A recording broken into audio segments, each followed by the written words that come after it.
Señores, gracias por estar con nosotros en Julio Alberto. Recuerden que este programa se transmite en televisión nacional a través del Canal 6 y también ustedes nos pueden ver a través de nuestro canal de YouTube Julio Alberto TV. Recuerden que si nos siguen por YouTube, suscríbanse, den like, compartan, activen la campanita. Y gracias a todos de verdad por acompañarme en esta aventura. Miren, hoy la República Dominicana celebra el Día de la Constitución, conmemorando el 6 de noviembre de 1844, cuando los primeros asambleístas se reunieron en San Cristóbal a deliberar sobre la Carta Magna que nosotros debíamos darnos. En ese momento, nuestro país estaba liderado por Pedro Santana. Recuerden que se produjo la independencia el 27 de febrero de 1844, pero para poder materializar la independencia hubo una alianza entre los ateros y el sector liberal de la época. Y para ese momento, bueno, antes de ese momento, a Juan Pablo Duarte lo habían enviado hacia el exilio, lo acusaron de traidor de la patria y tuvo que salir del país. Ironías de la vida, ¿verdad? Y luego entonces transcurre el tiempo y se reúnen a deliberar en San Cristóbal. Tomás Bobadilla fue el primer presidente de la Junta Central Gubernativa, pero el primer presidente constitucional de la República Dominicana fue Pedro Santana. Pero en esa constitución del año 1844, Pedro Santana va a San Cristóbal y se paraliza todas aquellas deliberaciones y entonces se establece lo que se denomina en la historia dominicana como el fatídico artículo 210, que le otorgaba plenos poderes a Pedro Santana del control de todo el aparato estatal mientras nosotros estuviéramos en guerra con Haití. Ustedes saben que luego de que se produce la independencia de la República Dominicana en el periodo comprendido entre el año 1844 y 1861, que en la historia dominicana se conoce como la Primera República, nosotros libramos varias batallas contra Haití, que intentó recuperar esta parte del territorio. Ahí está la batalla de Azua, la batalla del 19 de marzo, la batalla de Santiago del 30 de marzo, la batalla de Estrelleta y Bellajabón, la batalla del Número, de las Carreras, entre otras. Entonces, durante esta época, que era una época evidentemente convulsa, donde nuestro país tenía una independencia muy frágil, entonces Santana se otorgó esos plenos poderes.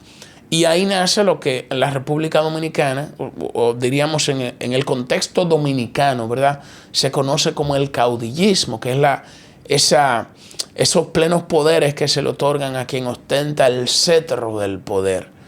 Y a partir de ahí, entonces, nuestra Constitución ha sufrido diferentes reformas.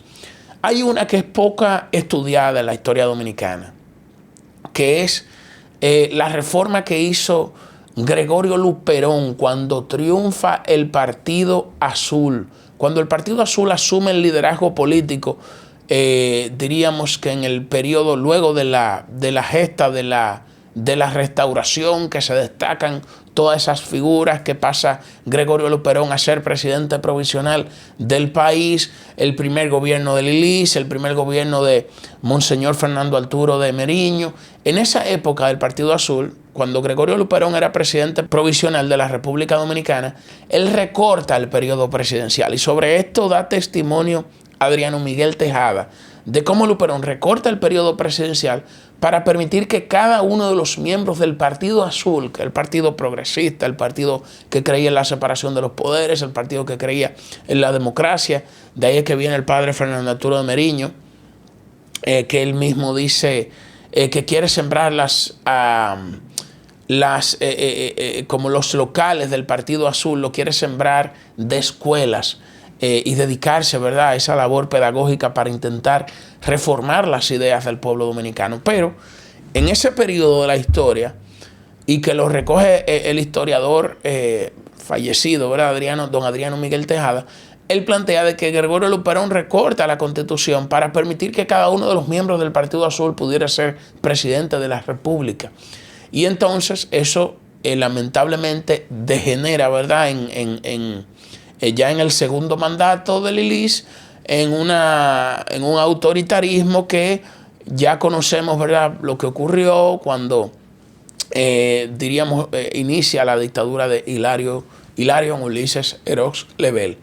Pero a raíz de esos, o diríamos a excepción de esos periodos de inestabilidad que ha vivido la República Dominicana, que lo ha vivido en varias etapas de su historia, hasta la fecha la Constitución se ha modificado en 40 ocasiones. Si vemos a raíz de los últimos 30 o 40 años, la crisis política que se produjo en el año 1994, que provocó el famoso acuerdo, ¿verdad?, entre el consenso entre las distintas organizaciones políticas, donde también se recorta el periodo presidencial del doctor Joaquín Balaguer para celebrar elecciones en 2 años, y se dan las elecciones del año 1996. Luego viene también el presidente Hipólito Mejía, que asume el poder con una constitución que le permitía la reelección alterna, no la reelección consecutiva. Hipólito modifica la constitución entonces y establece lo que se denomina el periodo presidencial norteamericano, 2 periodos y para su casa. 2 periodos presidenciales y o sea, uno, ¿verdad?, normal. Luego usted puede optar por una reelección y se va para su casa. Y miren, aunque esa constitución de Hipólito fue seriamente cuestionada, no hay mal que por bien no venga. Ese modelo que se estableció ahí, si ese modelo se hubiese respetado en la República Dominicana, nosotros no tuviéramos problema con el tema del caudillismo, por lo menos en los últimos 25 o 30 años de nuestra vida republicana. No hubiésemos tenido problema. ¿Ustedes saben por qué? Porque ese modelo jubilaba y garantizaba la alternabilidad en el ejercicio del poder. El cómo sí fue cuestionado, seriamente cuestionado, pero el fin estableció un modelo que de respetarse hubiese garantizado liderazgos, la rotación de liderazgos en la República Dominicana. Pero luego del expresidente entonces Hipólito Mejía asume el poder el expresidente Leonel Fernández, que asume con ese mandato, que estaba convencido de que el presidente que no gobernara 2 periodos, que no hiciera en 2 periodos su obra de gobierno, ya tenía que irse para su casa. Eso era lo que pensaba él en ese momento, que ya 2 periodos y para su casa, y que era suficiente para sembrar una obra de gobierno, y que ya tranquilo todo el mundo, perfecto. Ese era el periodo de Leonel. Viene Leonel, 8 años, somete otra reforma a la Constitución. Esa reforma tuvo adornada, porque hay que reconocer que esa reforma tuvo avances importantes en la vida democrática dominicana, como la creación de las altas cortes, del Tribunal Constitucional, del Tribunal Superior Electoral, del Defensor del Pueblo, que es un órgano extrapoder también que lucha por los derechos humanos de los dominicanos. O sea, la Constitución tuvo sus avances y eso hay que reconocerlo. Pero el leitmotiv de esa Constitución, el combustible de esa Constitución, fue habilitar políticamente al expresidente Leonel Fernández. Esa fue la razón que impulsó esa Constitución, porque ahí incluso se hizo una consulta de si la gente estaba de acuerdo con que se mantuviera el modelo que estaba establecido en la Constitución, el modelo norteamericano. Y la consulta mayoritariamente votó que sí, la gente, de que se mantuviera ese modelo. Pero ese modelo Leonel lo cambió. Entonces, al Leonel cambiar ese modelo, que lo cambió, ese modelo, al Leonel cambiar ese modelo, entonces, luego se establece el modelo que vuelve a ser el que había reformado el expresidente Hipólito Mejía, de la reelección alternativa. Es decir, él salió, no podía continuar por un mandato, extender su mandato, aunque se intentó, pero al final primó la racionalidad, y eso también hay que reconocerlo, pero volvió entonces el modelo. Él sale habilitado del poder cuando estaba inhabilitado. Entonces viene el expresidente Medina con ese modelo que estaba previsto en la Constitución del año 2000. Entonces gobierna 4 años. Lógicamente, en ese periodo se inician se enciende la alarma y la ambulancia de una eventual reforma constitucional, y se reforma la Constitución solamente para ese aspecto. El presidente Medina gana después de esa reforma constitucional con la votación más alta de la historia democrática, que sacó como un 62% del electorado, 61 y pico, 62%. Gana el presidente Medina, el porcentaje más alto en la historia democrática de la República Dominicana. Entonces, luego de eso, luego de que se da esa reforma, entonces el presidente Medina gobierna sus 8 años. Al término, o como 1 o 2 años antes de su segundo mandato, inician de nuevo algunos intentos por procurar una reforma constitucional. Eso no se logra materializar y sale Leonel que al Congreso, que la supuesta defensa de la Constitución, pero todo el mundo sabe que lo que quería era la candidatura presidencial, que lo que estaba buscando era volver al poder. Como se dio esa lucha entre ellos dos, entonces se da la supuesta defensa de la Constitución, que bla, bla, bla. Entonces se produce la división dentro del PLD y asume el presidente Luis Abinader. Ya todo el mundo sabe, ¿verdad? Porque quiero centrarme en lo de la Constitución, no en el hecho político, no en los hechos políticos, por lo menos en esta etapa, porque cuando habla el presidente Abinader sí quiero hacer una reflexión política. Pero cuando gana el presidente Abinader impulsa una reforma constitucional que, entre otras cosas, viene a superar algunos vicios de las constituciones anteriores, entre los cuales se había cuestionado seriamente el hecho de que se había incluido al procurador dentro del Consejo Nacional de la Magistratura, porque eso alteraba la composición de ese órgano, dotando de una mayoría al presidente de turno para que pudiera votar para la elección de sus jueces en las altas cortes. Entonces se excluye al procurador, pero se aplica otro tigueraje porque se incluye al presidente del Tribunal Constitucional, que aunque no es un militante político abierto del Partido Revolucionario Moderno, porque no está en ningún órgano de dirección de esa organización, sí es una persona muy vinculada al Partido Revolucionario Moderno. Ese PRMista, ese presidente del Tribunal Constitucional, eso no le quita competencia profesional, para nada, porque es un gran académico, publica libros, un gran intelectual, es una persona que tiene las competencias profesionales, le sobran competencias profesionales para ocupar esa posición. Pero no es un pecado decir que es PRMista, porque lo es. Ahora, lógicamente, eso es muy distinto a usted nombrar a un dirigente de un partido en una alta corte. O sea, eso hay que reconocerlo. Eso es muy distinto porque diríamos que tiene matices diferentes. Siempre y cuando se haga un buen trabajo. Porque yo voy a decir una cosa, y puede lucir contradictorio, pero no lo es. El presidente del Tribunal Constitucional, el doctor Milton Ray Guevara, para mí ha sido una cumbre en esa institución. Ha sido la mejor gestión que en una alta corte se haya hecho en nuestro país. El doctor Milton Ray Guevara dotó de credibilidad a esa institución del Tribunal Constitucional y era militante político. Y venía participó en organizaciones políticas, fue senador, ocupó distintos cargos, fue en el gobierno central de los gobiernos del PRD, entre otras cosas, y sin embargo hizo una gestión impecable, porque por su calidad profesional. Ahora, cuando usted llega de un partido, entonces, y usted lo que hace es que va para allá a favorecer intereses políticos y no actúa con la autonomía y el criterio necesario, entonces usted queda chiquito. O igual, si usted va a decir que como un supuesto independiente y no actúa con autonomía, con criterio, es un fracaso.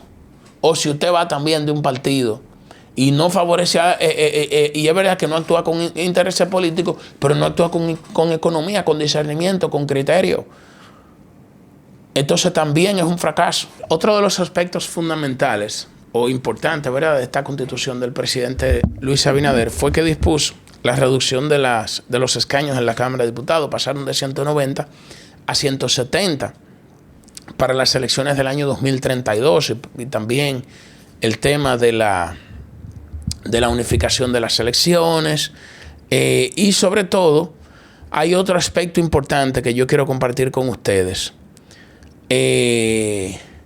Miren, hay otro aspecto importante de esta constitución que es el tema relativo a las cláusulas pétreas, que para mí es el punto fundamental de aquí.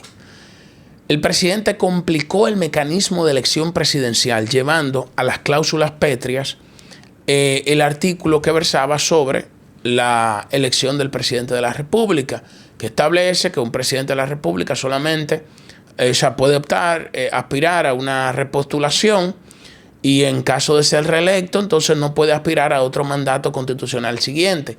Esto el presidente lo lleva a las cláusulas pétreas. El presidente complica ese mecanismo de elección presidencial. La gente decía, no, porque ese artículo que limita la reelección presidencial, ya eso estaba establecido y el presidente sabía que no podía optar por un tercer mandato y que se tenía que ir para su casa. Sí, pero en medio de eso, aquí antes prevalecía la incertidumbre de que si un presidente va o no va. Aquí eso establecía, fulano va, fulano no va, fulano va, fulano no va. Y eso causaba un estrés institucional que evidentemente alteraba el curso natural de la República Dominicana. Y entonces el presidente viene a enviar ese mensaje,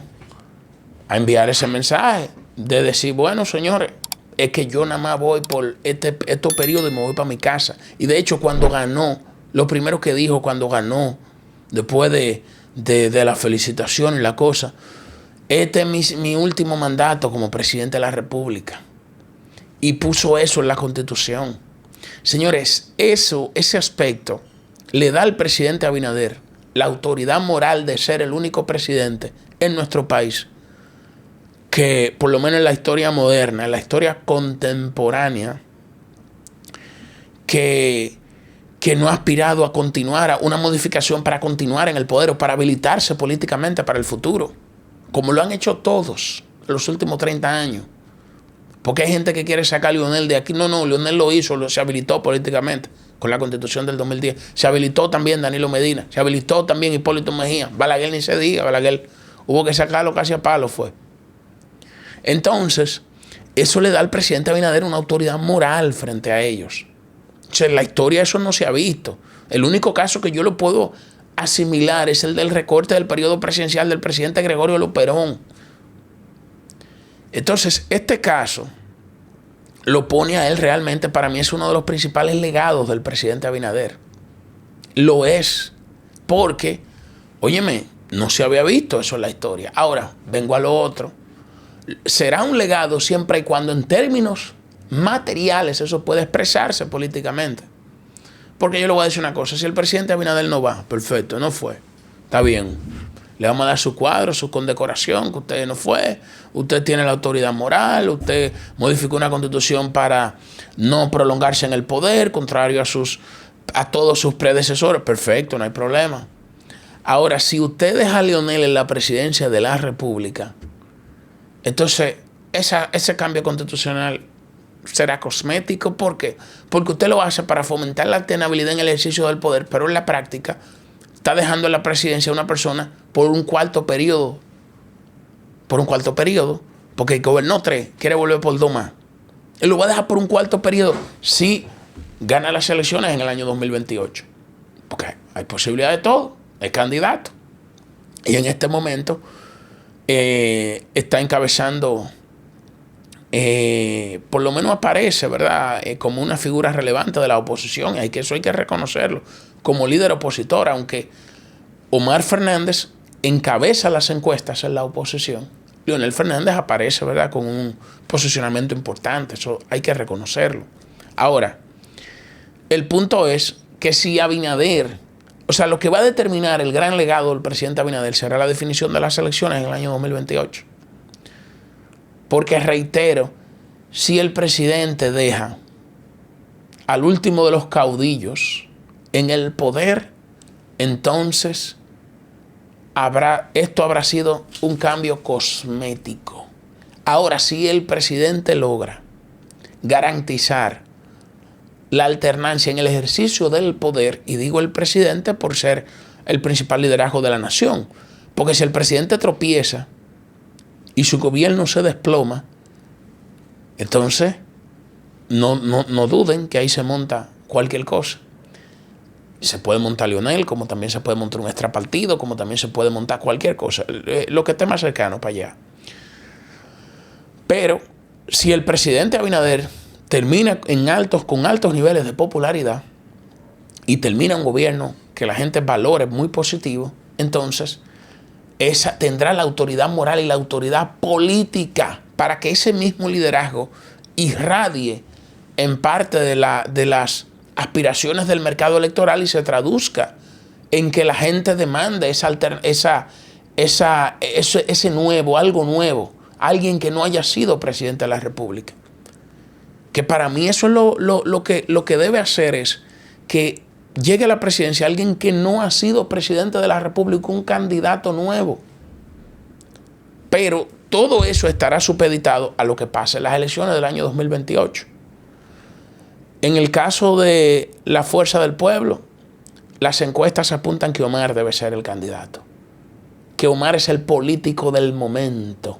Es el que puede realmente competir con el Partido Revolucionario Moderno en este momento, pero falta mucho para las elecciones.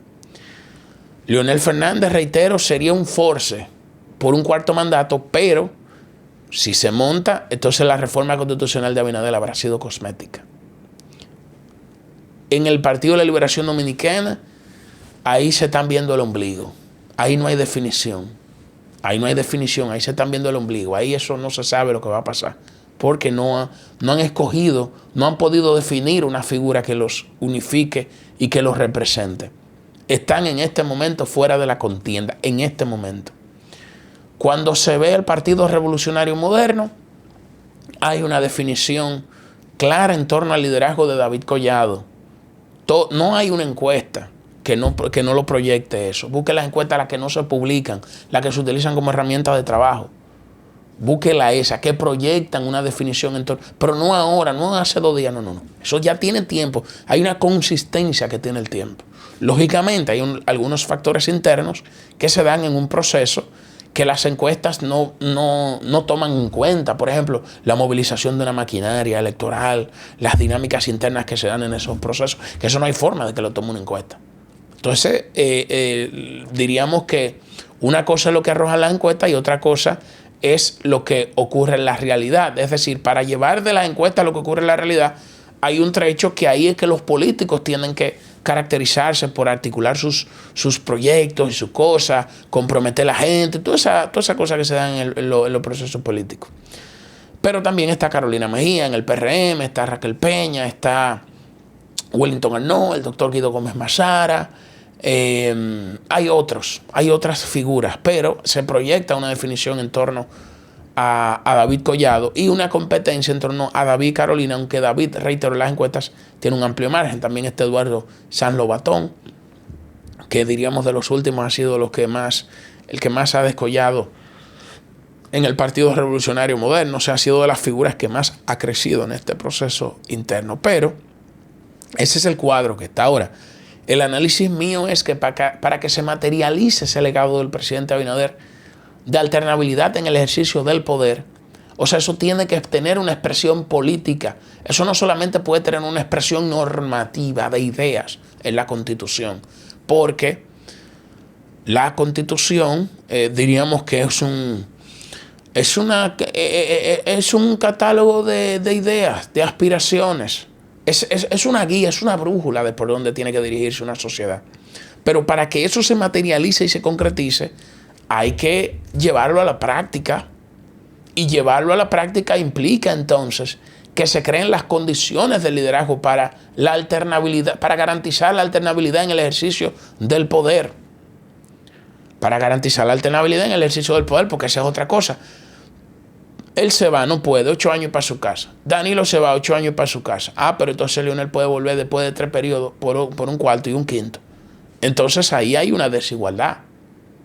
O todo toro o todo vaca. Yo no soy un irracional, yo sé que comprendo muy bien la cultura política nuestra. O intento comprenderla, ¿verdad? Porque por mi vocación, por mi oficio. Pero reitero que para que eso se materialice tiene que expresarse en términos materiales.